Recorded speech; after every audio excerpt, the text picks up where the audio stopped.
زینت مسند صدارت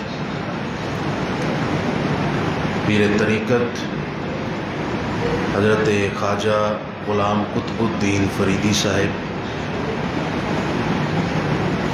عزت مآب حضرت صاحبزادہ ضیاء المصطفیٰ نوری صاحب معتمم جامعہ قادریہ،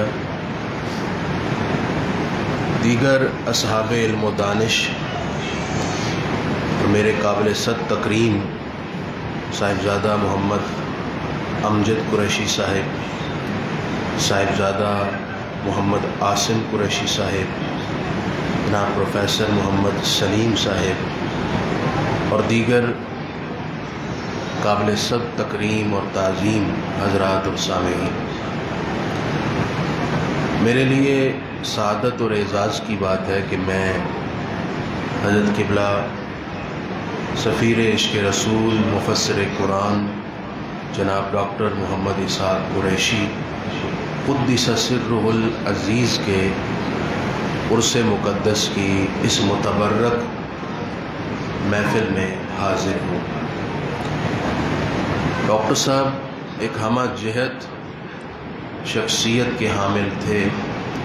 آپ کے حوالے سے گفتگو اور کلام تو وہ کرے جو ڈاکٹر صاحب کے ہم پلہ ہو۔ ہم تو ڈاکٹر صاحب کے شاگردوں کی طرح ہیں۔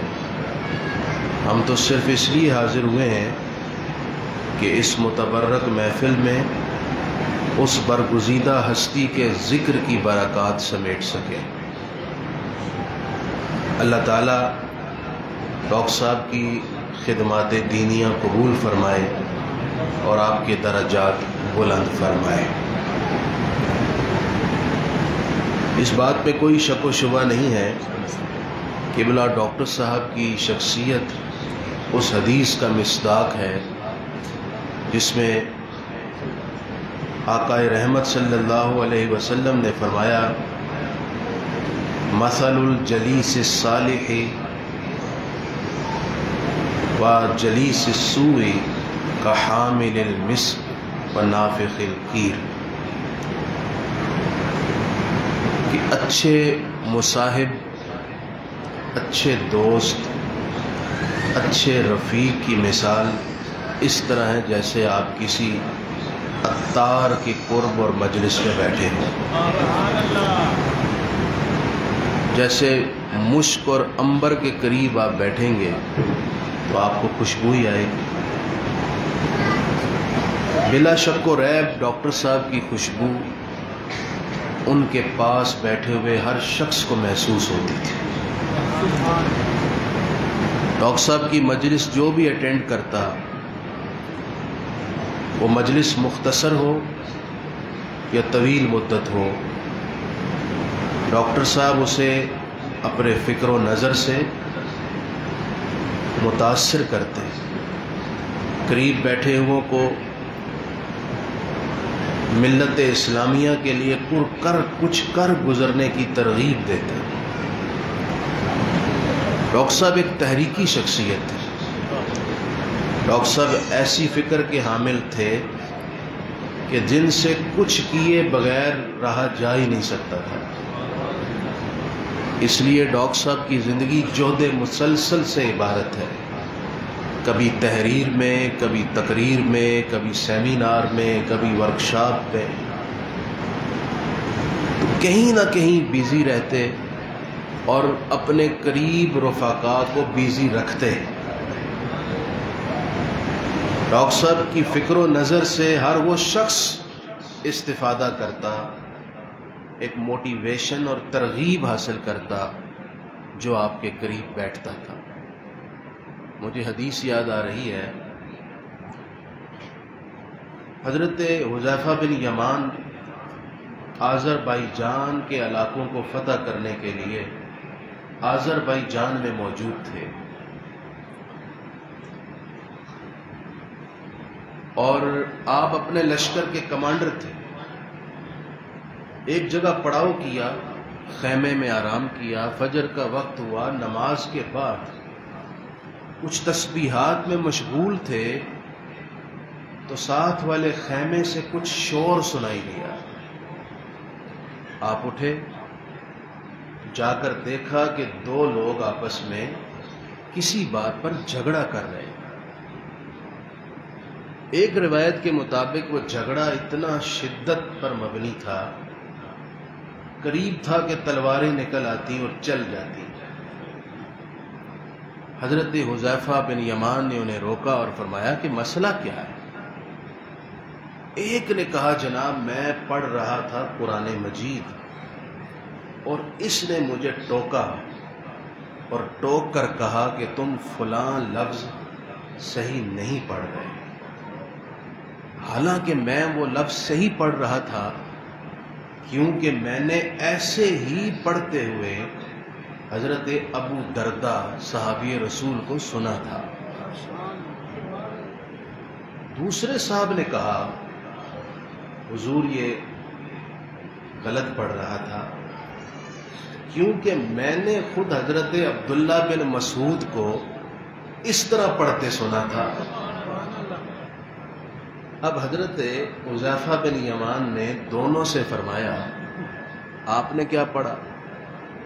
انہوں نے بتایا۔ آپ نے کیا پڑھا؟ جی میں نے یوں پڑھا۔ حضرت حذیفہ بن یمان نے دونوں سے سنا تو وہ دونوں ہی ٹھیک پڑھ رہے تھے۔ آپ نے انہیں سمجھایا کیونکہ مسئلہ وہاں پر یہ پیش آیا، پڑھ دونوں ہی درست رہے تھے لیکن ایک صاحب اور قرات میں پڑھ رہے تھے اور دوسرے صاحب کسی اور قرات میں پڑھ رہے تھے، پڑھ دونوں ٹھیک رہے تھے۔ آپ نے وہ مسئلہ سلجھایا، انہیں سمجھایا اور واپس اپنے خیمے میں آ گئے۔ جب آپ واپس آئے اب آپ بیٹھ کر غور و فکر کرنے لگے، ملت اسلامیہ کے مستقبل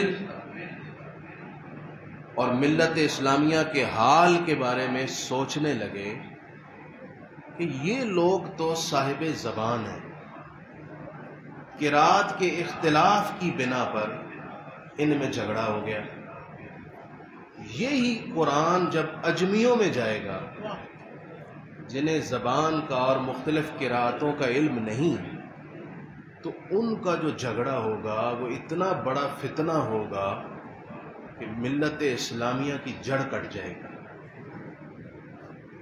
اب آپ نے مستقبل میں پیدا ہونے والی ایک خرابی کو محسوس کیا، بھانپ لیا، اس کے عوامل پر غور کیا اور اب سوچا کہ مستقبل میں متوقع خرابی اور نقصان کے سد باب کے لیے میں کیا کر سکتا ہوں۔ اب اس پہ وہ غور کرنے لگے۔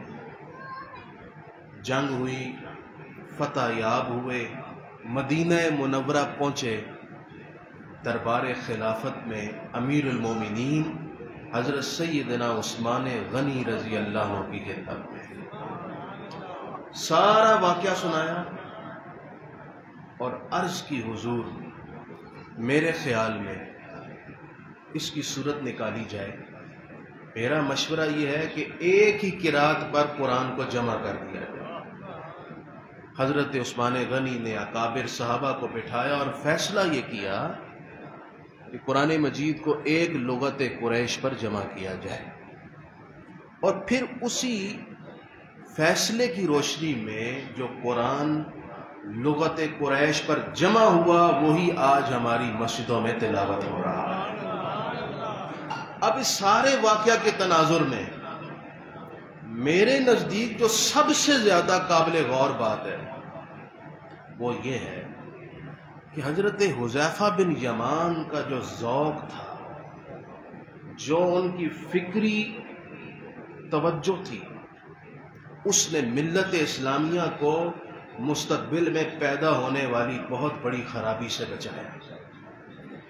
یہ جو فکری صلاحیت ہے، جس قوم کے اندر بیدار ہو جائے، اللہ رب العزت کی قسم اٹھا کر کہتا مادی جتنے بھی نقصانات ہو جائیں وہ قوم ہمیشہ اپنے پاؤں پر کھڑی رہتی ہے، اور جس قوم کی فکر کو زنگ لگ جائے وہ اگرچہ مادی لحاظ سے توانا ہی کیوں نہ ہو، وہ تنے بے روح ہوتی ہے، وہ مردار ہوتی ہے۔ وہ قوم اپنے اندر کوئی روح، کوئی بیداری کبھی محسوس نہیں کرتی۔ اور یہ کب نصیب ہوتا ہے؟ جب فکر زندہ ہو۔ میں جب ڈاکٹر صاحب کی شخصیت کو دیکھتا، ان کے پاس بیٹھتا، تو میں یہی محسوس کرتا تھا ہر وقت ان کے فکر و نظر کا سلسلہ رواں رہتا، اور پاس بیٹھنے والے کو بھی کسی نہ کسی ملت اسلامیہ کے مسئلے کی طرف متوجہ کرتے رہتے۔ اور پھر ملت اسلامیہ کے موجودہ اور آنے والے مسائل کو بھانپ کر آپ کبھی ورکشاپس کروا رہے ہیں، کبھی تصوف سیمینار ہو رہے ہیں، کبھی سیرت سیمینار ہو رہے ہیں، کبھی فقہ حنفی کے خزانوں کو جمع کرنے کے لیے فقہ سیمینار ہو رہے ہیں۔ یہ بہت بڑے کام تھے ڈاکٹر صاحب کے۔ اور میرے دوستوں، میں کیونکہ مجھے بڑا شدت سے اس بات کا احساس ہے کہ خواجہ غلام قطب الدین فریدی صاحب بہت دیر سے بیٹھے ہیں۔ یقین جانیے سب سے مشکل کام ہوتا ہے صدر محفل کا شروع سے آخر تک بیٹھنا۔ حضرت صاحبزادہ ضیاء المصطفیٰ صاحب یہ عرصہ دراز تقریباً 40 سال لندن میں رہے ہیں، پھر جامعہ قادریہ رضویہ کو نوری صاحب کے بعد کندھا دینے کے لیے اور اس کو عروج کے آسمان تک لے جانے کے لیے آپ نے لندن کو خیر آباد کا اور یہیں شفٹ ہو گئے۔ اب صاحبزادہ صاحب نئے آئے تھے فیصل آباد میں، تو محافل والے بڑے شوق سے حضرت کو یاد کرتے، تو حضرت شروع میں ہی تلاوت کے وقت آ کے بیٹھ جاتے تھے صاحبزادہ صاحب، اور حضرت کی کمر میں تکلیف ہے، تو یہ 4-4 6-6 گھنٹے محفل میں بیٹھے رہتے ہیں۔ تو میں نے ان سے ایک دفعہ گزارش کی کہ آپ کو کس نے کہہ دیا کہ آپ نے شروع میں جا کے اس صدارت کی آغاز کرنا ہے، آپ آخر میں تشریف لے جایا کریں۔ تو صدر محفل کے لیے بڑا امتحان ہوتا ہے، ہر قسم کی سما خراشی بھی برداشت کرنی ہوتی ہے، مجھ جیسے نالائق خطیبوں کو بھی برداشت کرنا ہوتا ہے، اور پھر آخر میں جا کر حضرت نے چند کلمات فرمانے ہوتے ہیں۔ تو میں اپنے کلام کو بس ختم کرنے لگا ہوں ایک بات پر، وہ یہ ہے ہماری اس وقت ملت اسلامیہ کی جو کنڈیشن ہے وہ 5th جنریشن وار ہے۔ تہذیبی اور فکری یلغار ہماری نوجوان نسل کو برباد کر چکی ہے۔ اب اس وقت جو فکری یلغار ہم پر مسلط ہے، ہماری نئی نسل کو سوجھتا ہی نہیں ہے کہ میں نے کرنا کیا ہے، کون سا گراؤنڈ ہے جہاں میں نے کھیلنا ہے، اور کون سا کام ہے جو میں نے اسلام کے لیے اور امت مصطفیٰ کے لیے کرنا ہے۔ کوئی اس طرف دھیان ہی کوئی نہیں ہے۔ ہمارے اوپر بس فیس بک کا بھوت سوار ہے، یوٹیوب کا بھوت سوار ہے، اور ہمارے اوپر مادیت اس قدر راسخ ہو چکی ہے، ہم یہ سمجھتے ہیں بس چینل بناؤ چلاؤ، پیسہ کیسے کمایا جا سکتا ہے، ایک ہی دھن ہم پر سوار ہو چکی ہے۔ اور مغرب ہمارے ساتھ کیا کر رہا ہے؟ انہوں نے اپنی فکر، اپنی تہذیب، اپنے کلچر، اپنی سوچ کو ہم پر ایسا بٹھایا اور اس کو غالب کیا، جیسے حدیث میں بھی پیشین گوئی موجود ہے۔ مسلم شریف میں ہے وَالرُّومُ أَكْثَرُ النَّاسِ، حضرت مستورد بن شداد کی حدیث ہے۔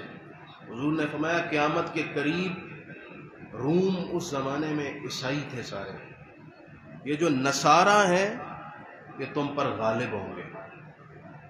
کس اعتبار سے؟ اگر ہم اس وقت دیکھیں تو مادی اعتبار سے بھی غالب ہے، فکری اعتبار سے بھی ہم پر غالب ہے۔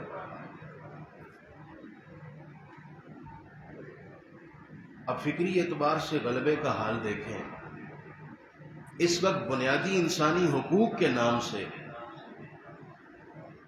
جو بڑا خوبصورت سلوگن ہے ہمیں اندر سے کاٹا جا رہا ہے، اسی کو بنیاد بنا کر اقوام متحدہ کے ذریعے سے پوری دنیا پر جبراً اس قانون کو لاگو کرتے ہوئے وہ کہتے ہیں جب ہر ایک کو بنیادی حق حاصل ہے آزادی اظہار رائے کا، تو پھر آپ نے قادیانیت پر پابندی کیوں لا رکھی ہے؟ قانون ختم کریں۔